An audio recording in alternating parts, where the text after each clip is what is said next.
In today's story, we spend the majority of our time learning about mummies and pharaohs from ancient Egypt. One piece of bad news though, we couldn't afford Brendan Fraser.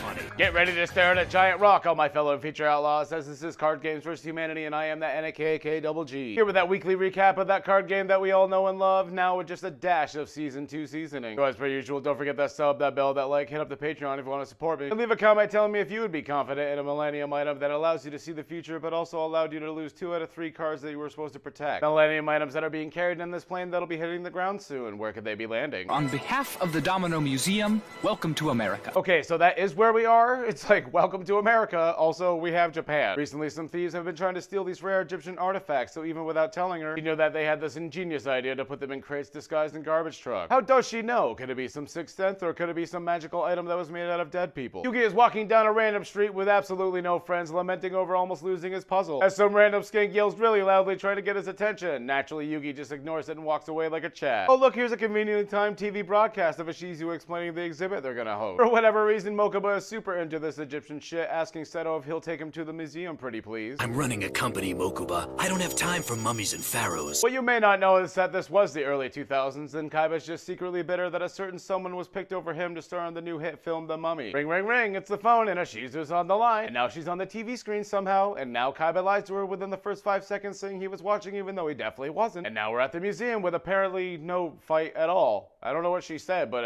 it worked. Kaiba arrives at the museum surprised to find that no one else is there, while some strange men come up from behind him saying that all the exits have been sealed and no one gets out, except for Smoke Break. Even though this is starting to look like a mob scene, Kaiba is already bored within 60 seconds despite the fact that he came here with pretty much no fight whatsoever. Are you interested in owning a card stronger than Exodia? Bitch, there's not a single thing that a god card could do on the field, in the hand, or in the graveyard that could stop someone when they already have all 5 pieces of Exodia in their hand. But GGV Exodia only has 1,000 attack on his own, he can't do it. Shut up! He tries to explain to Kaiba that Duel Monsters is based off an ancient game from 5,000 years ago. That Pegasus fell in love with it and recreated it from modern times, so it makes sense that he kept the strongest cards to himself, aka we didn't invent them yet. We head back to Yugi, who's sitting alone at night in his room wearing more colors than any teenage boy should. Now he does his best to try and encourage our hero before we head to Teo, who's currently having a wet dream about her and Yami in the desert. Yugi, stop! Where are you going?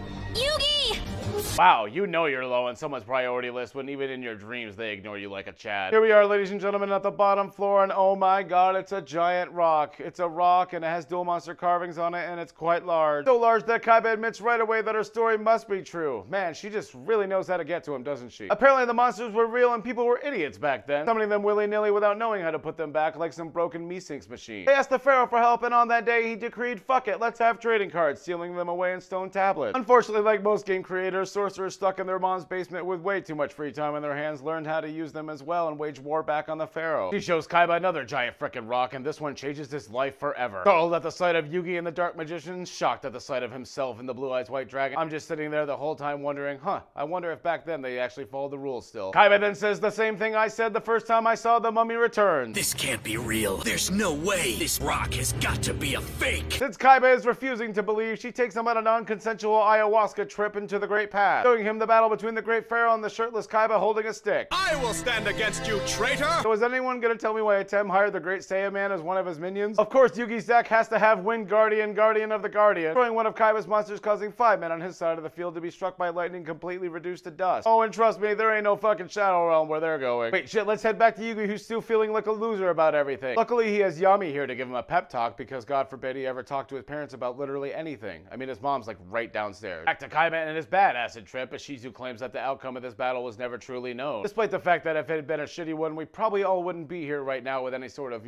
civilization. The ancient duel heats up as shirtless Seto summons your boy La Jin, only to be countered by the pharaoh's minion who plans on using a fusion summon. Something that could only be accomplished by hiring powerful backup singers chanting their favorite Spice Girls hit. Let two be one, let two be one, let two be one. The new dragon destroys La Jin, and a few more men get killed by lightning that again mostly goes unnoticed. But the sexy man with the staff says that one of the pharaoh's minions are no match for him and all of them will be wiped out from existence. Kaiba then says something so horrifically ironic that the universe almost implodes. That sorcerer's a big-mouth losing chump. You can't compare him to me. The duel isn't over. Seto, shirtless, brings out his trusty battle ox and mystic horseman to the field, performing the show's first tribute summon that it only took going back 5,000 years to actually show properly. Apparently, this one can attack all the opponent's monsters at once, wiping out Yugi's minions and laying waste to everything around him. And I know what you're thinking, and the answer is yes. This is where Kaiba realizes that he was destined to be a total prick for 5,000 years. Unfortunately, Kaiba is sick of story time and is about to leave before Shiju says, "Hey, I thought you want some cards, bro." Revealing the top of the giant fucking rock to be the gods of our world: Obelisk the Whore Mentor, Slifer the Pie Wagon, and Moltres. Kaiba says that she must be a liar, because why didn't Pegasus use these cards against him and Yugi in Duelist Kingdom? A valid question. How will she retort? Because Pegasus feared the power of these Egyptian god cards. Yes, he feared the power of the art that he just painted himself. Give them tangible form in any way and then they can hurt you. Makes sense. Kaiba wants the cards very badly, but he can't just ask Pegasus for them. He's dropped off the face of the earth. Not to mention he just tried to put my soul in purgatory about a month ago, so it definitely makes sense that he'd just be nice and give them to me if I asked. Luckily, well, unluckily in this case, Pegasus decided to give them to a Shizu for safekeeping, to which he did a spectacular job by immediately losing 2 of them to the rare hunters, which is basically the equivalent of drug cartel but for cards, but instead of keeping all the best cocaine in Colombia, they keep all the best cards to themselves. They spin around for a fucking year as she tells Kaiba to host a tournament to lure in the rare hunters before handing over Obelisk to him. He says he can only borrow it for the tournament because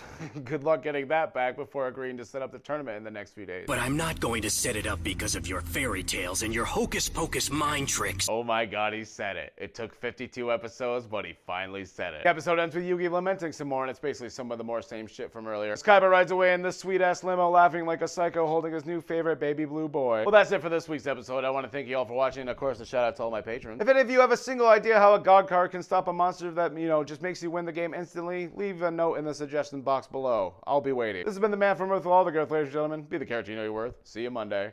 Later. Damn, I didn't know Ted managed to hire one of the... Damn, I didn't know, man... Damn. Wait, shit, let's head back to Yugi, who's still feeling a battle... To which he did a holy shit.